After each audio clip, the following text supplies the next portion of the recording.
also awaiting a high-stakes meeting in Washington today. Ukrainian President Volodymyr Zelensky is set to sit down with President Trump to sign a critical minerals deal.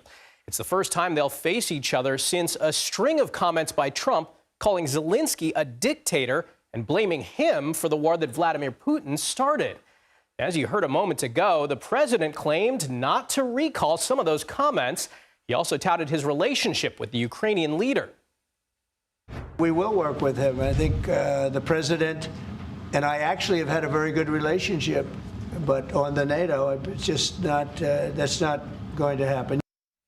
And we have team coverage for you this morning. Our Natalie Brand is at the White House, and Imtiaz Tyab is following the latest from Ukraine. But let's begin with Natalie. Natalie, what can we expect from the meeting today?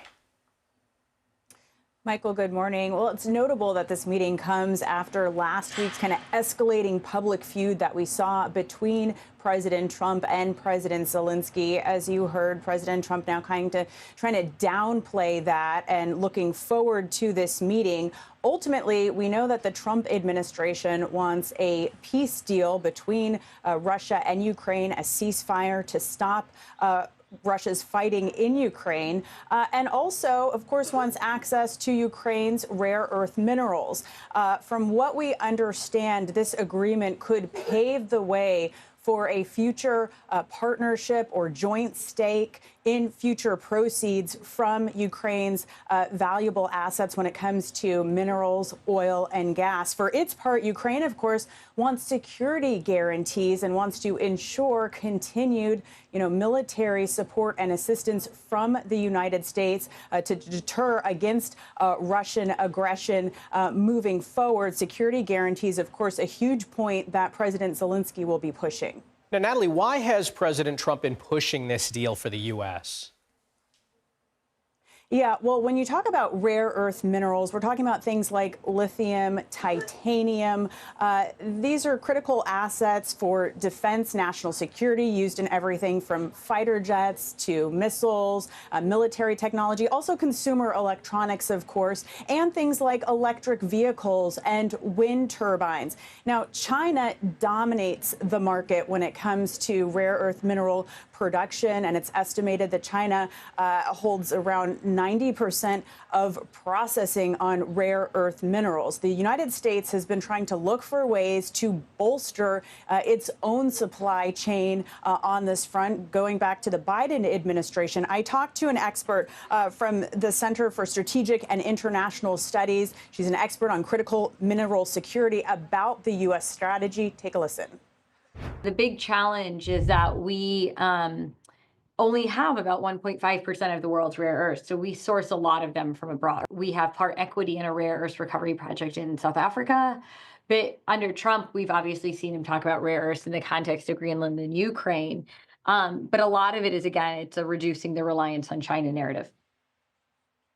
And Gracelyn Bascarin there, she also notes that mineral diplomacy takes a long time. It can take around 18 years to map and start up a mining operation. So we are talking kind of about a long-term strategy here. And of course, everything, Michael, is contingent first on a peace deal. Sure thing. Natalie Brand at the White House. Thank you. And for more on today's meeting between Presidents Trump and Zelensky, I want to bring in CBS News foreign correspondent Imtiaz Tyab. He's following developments for us from Kyiv. Now, Imtiaz, I want to hear about how the people in Ukraine are reacting to this meeting between the two leaders.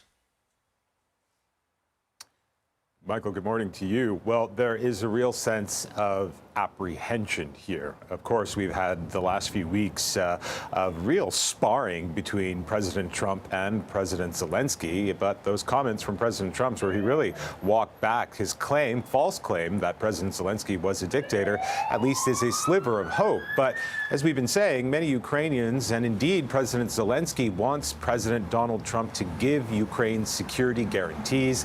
But from what we know, that's very unlikely to happen. Now, Imtiaz, we know what the U.S. is getting out of this minerals deal. What would Ukraine be getting out of this deal?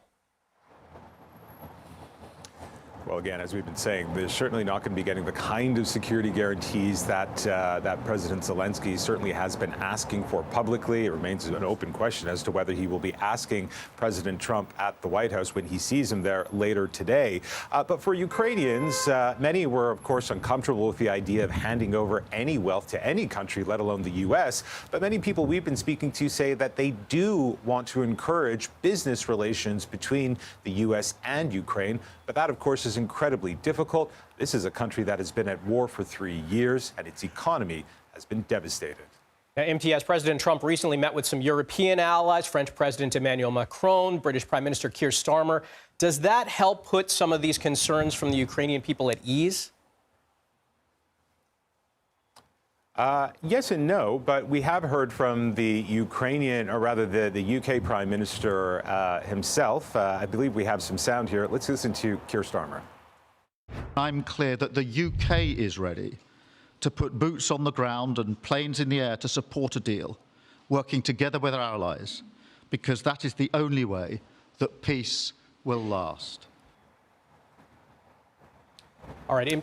So there you go, Keir Starmer, boots on the ground, planes in the air. Well, I was just going to say, Keir Starmer, boots on the ground, planes in the air. That is certainly something that Russia does not want. All right, Imtiaz Tyab reporting from Kyiv. Thanks so much.